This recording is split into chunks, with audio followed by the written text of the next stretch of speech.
Mari kita mengisi hari dan malam kita dengan memperbanyak istighfar, dengan bertaubat kepada Allah Subhanahu wa Ta'ala, sehingga Allah Subhanahu wa Ta'ala berjanji, "Faqultu astaghfiru rabbakum innahu kana ghaffara." Beristighfarlah kepada Tuhanmu, pasti Dia akan mengampuni. Gak mungkin Allah tidak mengampuni dosa hamba-hambanya, walaupun dosa kita memenuhi langit dan bumi.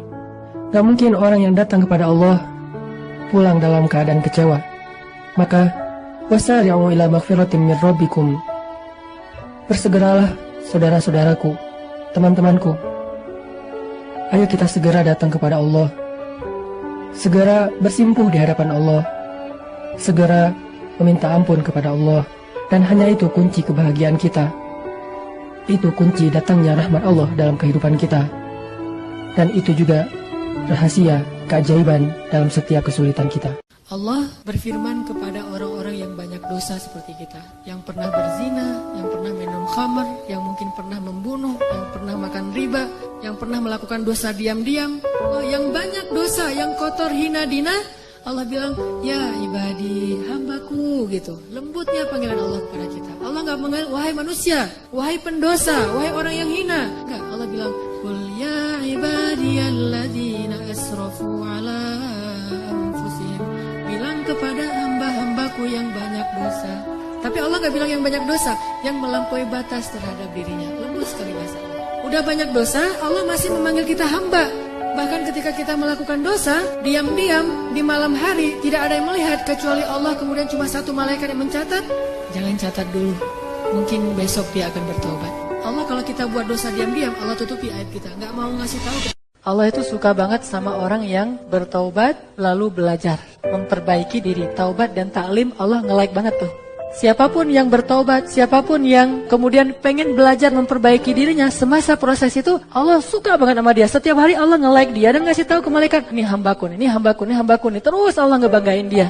Allah walaupun ngelihat kita banyak berbuat dosa, tetapi Allah masih juga manggil kita hamba. Ya ibadi, wahai hamba-hambaku, kalau kalian datang kepadaku dengan membawa dosa yang memenuhi langit dan bumi, penuh dengan dosa kalian, gak ada lagi planet, gak ada lagi bintang, semuanya dosa kalian isinya. Lalu kita datang kepada Allah dan kita mengatakan, Rabbi, ini hambamu yang fakir ada di hadapanmu. Ya Allah, ini hambamu yang hina sekarang datang ke pintu rahmatmu. Apa kata Allah? Aku bukakan rahmatku seluas-luasnya, aku terima kedatanganmu, lalu aku gugurkan semua dosa-dosamu menjadi hilang, wala ubali, dan aku gak peduli sebanyak apapun itu. Allah yang maha tahu masa depan aja berhusnuzon. Allah tuh tahu kita gak akan minta ampun, mungkin tunggu Ramadan baru minta ampun. Allah tahu bahwa kita akan minta ampun pulang umroh. Allah tahu bahwa kita akan minta ampun taubatnya itu usia 40 tahun. Kenapa Allah seperti berhusnuzon? Oh bentar lagi dia istighfar. Allah tuh luar biasa ya. Allah tahu loh masa depan.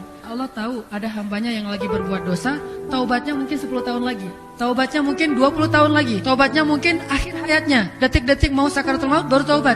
Kenapa Allah berhusnuzon sama dia? Tunggu, bentar lagi dia mau minta ampun. Malaikat nunggu. Allah belum juga tuh. Tunggu aja 2 hari. Allah udah 2 hari, 3 hari, setahun, 2 tahun, sampai akhir hayat. Pas dia bilang, ya Allah ampunkan, udah selesai. Tuh, lihat tuh malaikat tuh kan minta ampun kan? Allah gitu sama kita. Seolah-olah Allah itu gak tahu apa-apa. Saking baiknya Allah kepada hamba. Makanya Allah katakan wa ya'fu an katsir. Sebetulnya Allah maafin banyak. Kita dosanya banyak, dibalasnya dikit.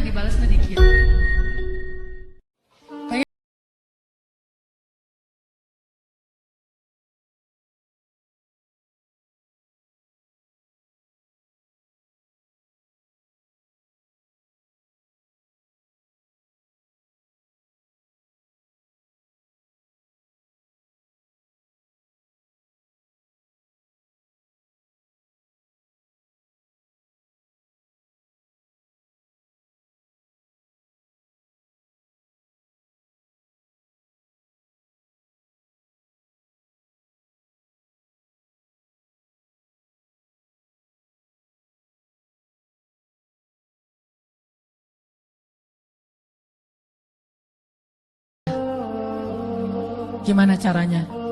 Belajar yakin kepada Allah seutuh-utuhnya. Makanya udah transaksinya tuh sama Allah aja. Kalau kita transaksi dengan Allah, nanti Allah akan mendatangkan manusia untuk menyayangi kita. Makanya kalau kita pas berkasih sayang, kenapa? Karena Allah. Pas kita memaafkan, kenapa? Karena Allah. Pas kita berlapang dada, kenapa? Karena Allah. Sehingga ketika Allah sering disebut karena Allah, karena Allah, karena Allah, Allah akan mengatakan, lihat hambaku, dia melakukan ini karena aku. Besok kita bilang lagi, lihat lagi hambaku, kata Allah, dia melakukan karena aku. Wahai malaikat, saksikanlah, sesungguhnya aku sayang kepada hambaku itu. Maka Allah mengatakan kepada Jibril, sayangi dia wahai Jibril. Malaikat itu la ya'sunallaha ma amarahum wa yaf'aluna ma yu'marun. Itu sifat malaikat. Gak mau bermaksiat kepada Allah dan pasti mengerjakan perintah Allah. Ya Jibril, cintai dia. Maka Jibril saat itu juga mencintai hamba ini. Terus Jibril mengumumkan kepada seluruh malaikat. Saat itu juga seluruh malaikat mencintai hamba ini. Apapun bentuk kesenangan dan kebahagiaan yang diekspresikan oleh siapapun di muka bumi, sesungguhnya Allah lebih bahagia dan lebih senang lagi terhadap hambanya yang beristighfar. Coba, kurang baik apa Allah sama kita? Jadi kalau teman-teman ngebayangin ada seseorang yang lagi happy banget, lagi excited banget terhadap sesuatu, Allah lebih excited lagi terhadap hambanya yang beristighfar. Jadi kalau pengen buat Allah tersenyum, istighfar. Astagfirullahaladzim. Allah senyumnya. Allah tuh nggak pendendam kayak kita. Allah itu membalas sesuai dengan amal. Kalau kita nggak istighfar baru dibalas. Tapi begitu kita istighfar, Allah lupain semua dosa kita. Seolah-olah kita nggak pernah ngecewain Allah sama sekali. Kita datang pada Allah, Rabbi, astaghfiruka wa atubu ilaik. Hambaku langsung dipeluk sama Allah. Dipeluk sama Allah seolah-olah. Kita nggak bisa lari dari Allah karena masalah itu Allah yang ngasih disebabkan oleh kesalahan kita.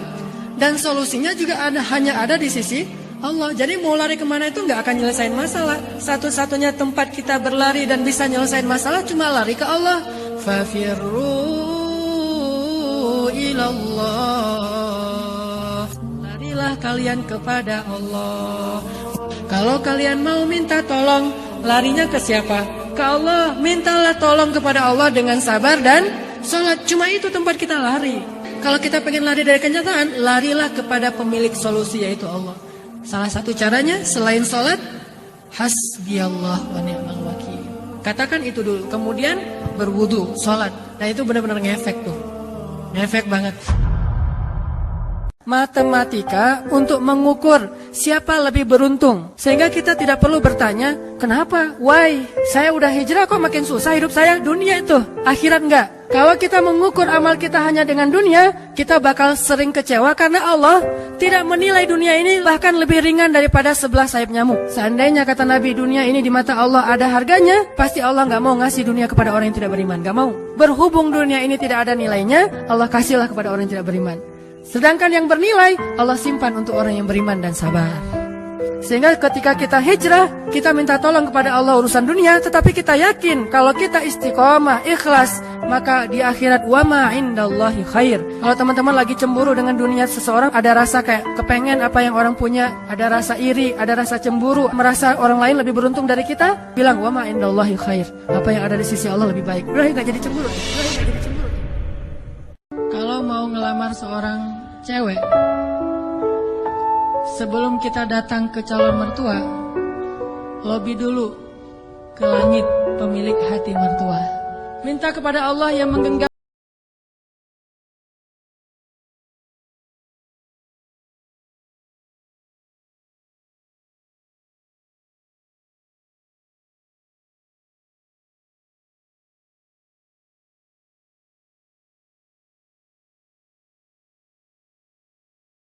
Akhirnya orang tua, calon mertua tadi yang udah punya rasa srek kepada yang lain, tiba-tiba berubah pas ngelihat kita. Wah, ini nih calon menantu saya nih. Jadi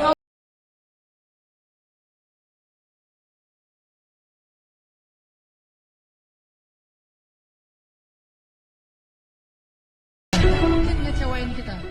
Ternyata dosa itu ngaruh dalam kehidupan kita. Setiap kali kita ngalamin hari yang buruk, kejadian yang buruk, musibah yang tidak baik, maka itu pasti wujud dari dosa-dosa yang kita lakukan. Soalnya tidak muncul masalah kecuali karena dosa. Kenapa? Karena Allah ingin mengampuni dosa hamba-hambanya dengan cara memberi musibah. Makanya Allah berfirman, wa ya'fu an katsir. Sebagian besar dosa kita itu nggak dibalas sama Allah. Allah biarin aja dulu. supaya kita punya kesempatan bertobat. Seandainya dosa kita itu dibalas terus-menerus, tapi Allah membalasnya itu perlahan-lahan, dikit, supaya ngasih tahu kita doang biar kita ngeh gitu, insaf. Setelah sekian ratus kali kita salah ngelihat, nggak jaga mata, cuma sekali doang kelilipan. Padahal kalau Allah mau balas yang serius, nggak kayak gitu tuh. Begitu kita salah ngelihat, buta udah langsung. Tapi wa ya'fu an katsir. Allah maafin, udah biarin aja dulu. Lihat salah, biarin. Mungkin dia tadi silap, mungkin dia bentar lagi taubat, mungkin dia bentar lagi minta ampun.